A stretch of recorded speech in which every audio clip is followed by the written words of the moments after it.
Peace. So this video, what I want to talk about is my vegan story. And I've noticed this is a title that I've seen on YouTube. Seems to be somewhat popular, so I want to make my version. So for me, my vegan story I think is a little bit longer than the average vegan story. But anyways, my vegan story started when I was a little kid. I was like 9 years old. It was the first time I heard about veganism. It was in the 80s. My mother is a bit of a hippie. She used to bring me and my sister. She used to bring us out camping every summer to a bit of a hippie retreat. So I was exposed to like Om meditation, yoga, and hippies swimming naked. I watched adults having sex in the at the beach. It was on a lake, so there was like a nude beach. It was kind of like, and I was like 7, 8, 9 years old. So it's kind of like that's part of my life story. I'll never forget that experience. And so one of the things was veganism. The whole place, the whole facility was vegan. And I was even 7, 8, 9 years old learning how honey is not vegan. So yeah, and my initial impression of veganism was tofu. That's what I remember about vegan. They tried to give me a tofu dog, and I'm like, nah, I don't want that. No way. And so I ate some oatmeal. I didn't really enjoy the food. I don't mean to make this seem like I was raised a vegan. My mother was a very proud meat eater. My father taught me how to cook chicken and rice. So yeah, I wasn't raised vegan by any stretch of the imagination. My mother, matter of fact, at that vegan retreat we used to go to, she used to go buy steak and we'd have our own barbecue. Like we'd go like way deep into the woods and make a campfire and have our own separate barbecue. So, but I was exposed to veganism way back in the late 80s, early 90s when I was like 7, 8, 9 years old. I'm 35 now, so that was a while ago. So fast forward from that experience to I was maybe, I don't know, 10, 11, 12, 13 years old. I saw an infomercial on TV for this old man and he had a juice machine. I don't know what that guy's called, but he was juicing, making juices, and I got like really sold on the raw foods lifestyle when I was 12.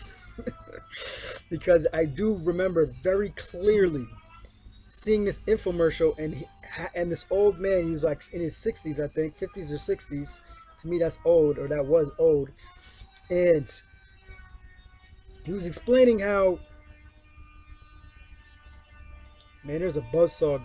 It's a little annoying. Hopefully this video comes out all right. This man was explaining how when you eat dead animal flesh, you're consuming death. When you eat fresh living fruits and vegetable juices, you're consuming life. And that idea never left me. So fast forward, my next major contribution to my eventual breakthrough, learning about the Nation of Islam, Elijah Muhammad, eat to live, just that whole concept. After that, I stopped eating pork. After I saw the Malcolm X movie and read the book, I stopped eating pork.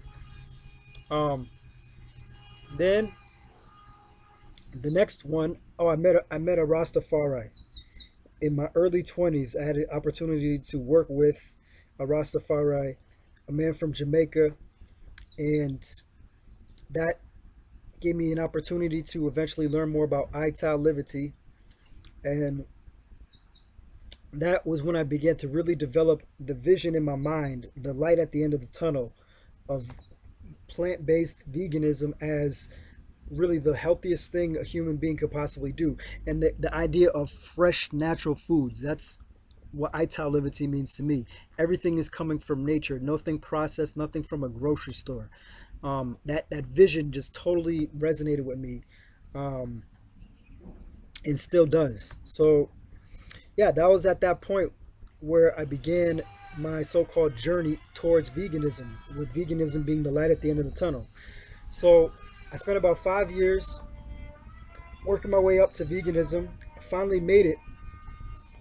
Went about 2.5 years as a strict vegan, and since that time, the past 2.5 years, I've been a part-time vegan, meaning I've never lost sight of the vision, the raw foods, the nutrition science, gravitating towards a healthy lifestyle in every action. But also, when I've been in Tanzania the past 2.5 years, something that's happened is I kind of go with the flow. Like I haven't wanted to refuse meals every meal, you know what I'm saying, and be that weirdo that never wants to eat. So it's been a bit of a cultural adjustment that has contributed, but now I'm a little more settled. I have the opportunity to really just source my own foods at all times. um, so I'm really focused. It's requiring a lot more focus to, because I'm kind of on my own doing this. So for the past 4 months, I've returned now to 100% vegan lifestyle, and I'm very happy that I've done that. And recently, within that the past 4 months, part of what has remotivated me, of course, was this detoxing and cleansing I've done, like that water fast. I did a water fast about a month ago, and yeah, since then I've just been turned up extra extra. My motivation and my discipline and my desire to really fulfill the promise of the 100% plant-based lifestyle. So what I wanted to just mention in this video is how I feel about morality and ethics in terms of veganism, because I know that where we're at, it's kind of like, as far as this vegan plant-based movement, I understand that morality and ethics seems to be the driving force within the mainstream. For me, it's always been about health.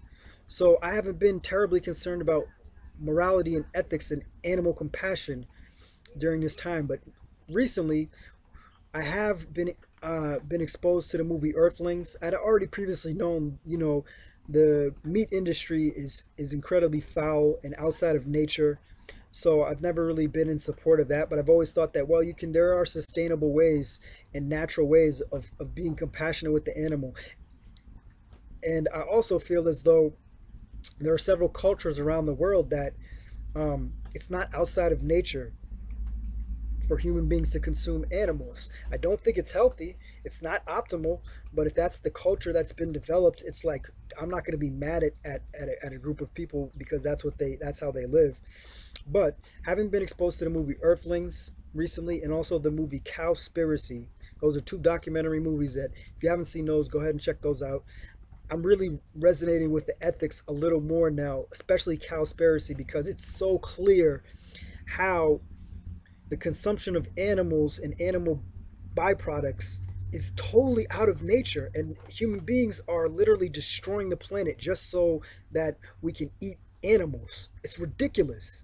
So that's actually been my latest motivation as to why I actually want to speak about this. I know there's plenty of people speaking about it on YouTube and just so-called activists. I don't intend to be an activist, but it's so clear that it's like I'm really, my position, I feel, with this is like I'm really just waiting for the world to catch up. I can't wait for the whole world to be vegan, because it's like y'all don't need to eat meat, okay? It's not necessary for your survival, for a healthy life. You'll probably even be more healthy without meat. But at the same time, I'm not gonna be mad at anyone. And one thing I want to mention is that I own a restaurant, and we're not a vegan restaurant, and I do not feel like a hypocrite at all about that. So I know there are plenty of vegans that will consider me to be a fake vegan. Um, I don't really have much to say other than I don't consider myself a fake vegan. I am very committed to nourishing my body and taking care of myself and being conscious of what I'm putting into my body. As far as the fact that I own a restaurant and we don't serve, we're not 100% vegan. Um, that's something for me to work on. That's something for me to work on. I feel like me promoting veganism, I'm trying to build a market. Okay, if you're a vegan, come see me so that I have a market. Okay, if not, let me run my business. You know what I mean? That's kind of how I feel about that. Like, one thing I will say is that I do not support any slaughterhouses. All my neighbors own cows and chickens. We actually have some chickens on our own facility. So there's relative compassion in my service, in my practice, at my business. So that's all I can really say about that. I did want to just make a video today about my vegan story. I'm sure I have an opportunity to speak about this more, um, because eventually I am going to make some videos to market some of my some of the things I do in the kitchen with plant-based recipes. So at some point I'll be able to vlog about that more, but something I want to talk about today in this video. So by all means, like, comment, subscribe. Thanks for watching. Peace.